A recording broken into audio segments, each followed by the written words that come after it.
بولا یہ مجھے نہیں اچھا لگتا کہ تم غیر گھروں میں ٹیوشن کرتی پھرو، اسے ختم کر دو تو اچھا ہے، اور پھر تمہاری تندرستی پر اثر پڑے گا۔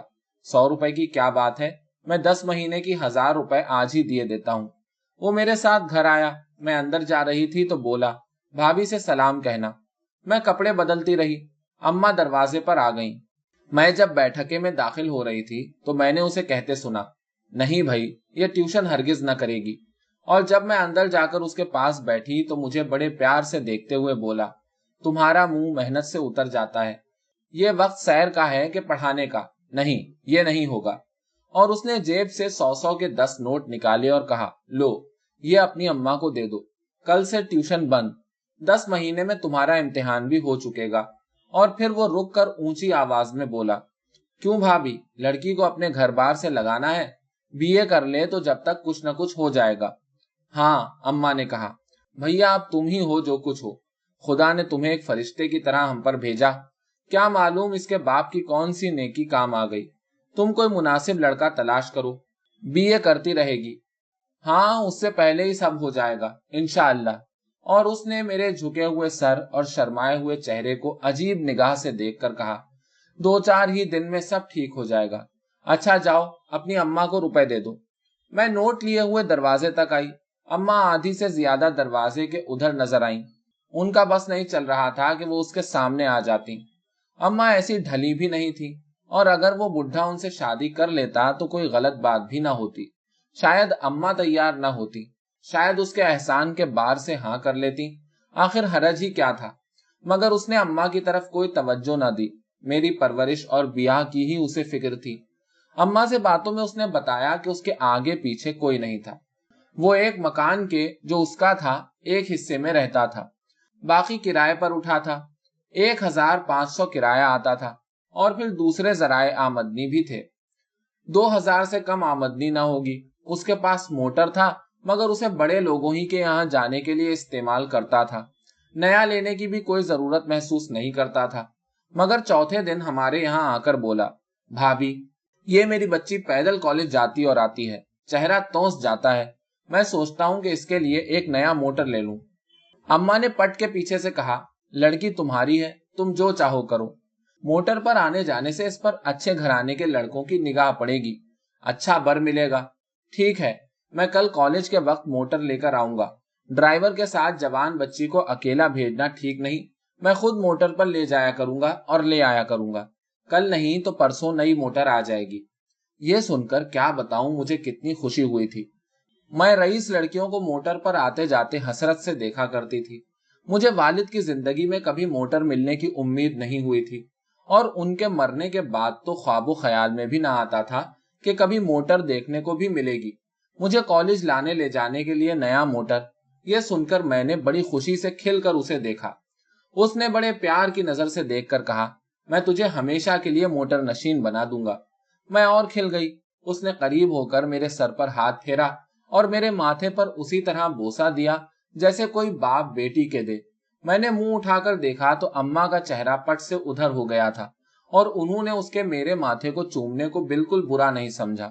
جب وہ چلا گیا تو مجھ سے بولی آسمان نے تیری یتیمی پر رحم کر کے تجھے ایک باپ بھیج دیا، باپ تیرے لیے کیا کرتا جو یہ کرے گا۔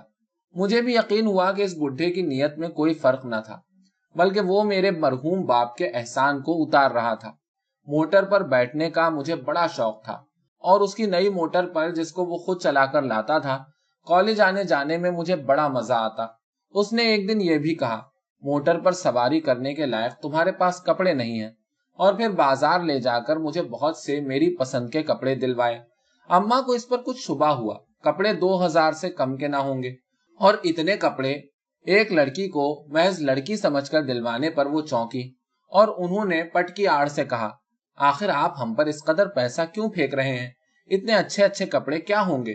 اس نے جواب دیا بھابھی آپ کو کیا معلوم رحمت مرحوم نے مجھے کتنا دیا ہے، ایک وقت میں اس کا دست نگر تھا، جتنا اس نے دیا اس کا 10واں حصہ بھی تو میں نہیں دے سکا۔